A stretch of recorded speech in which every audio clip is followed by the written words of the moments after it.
જય હિન્દ વિદ્યાર્થી મિત્રો, રાજ્ય દર્શન સિરીઝના એપિસોડ નંબર 8 ની અંદર આપ સર્વેનું હાર્દિક સ્વાગત છે અને આજે આપણે જઈશું તેલંગાણા રાજ્યની સફરે। તો હવે તેલંગાણાના ઇતિહાસ તરફ નજર કરીએ તો 2 જૂન 2014 ના રોજ આંધ્રપ્રદેશ રાજ્યમાંથી અલગ કરીને તેલંગાણા રાજ્યની રચના કરવામાં આવી હતી।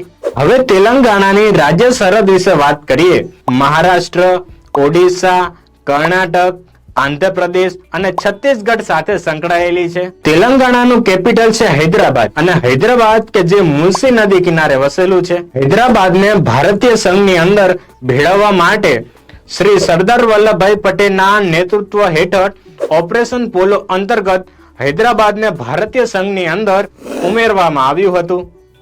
તેલંગાણાનું લોકનૃત્ય છે ડપ્પુ નૃત્ય। ચાર મિનાર ઐતિહાસિક સ્થળ કે જે હૈદરાબાદ ખાતે આવેલું છે। હવે તેલંગાણાના મહત્વના કિલ્લાઓ વિશે વાત કરીએ, જેમ કે ગોલકુંડાનો કિલ્લો અને વારંગલના કિલ્લાનો હૈદરાબાદના ઐતિહાસિક વારસાના સ્થળની અંદર સમાવેશ થાય છે।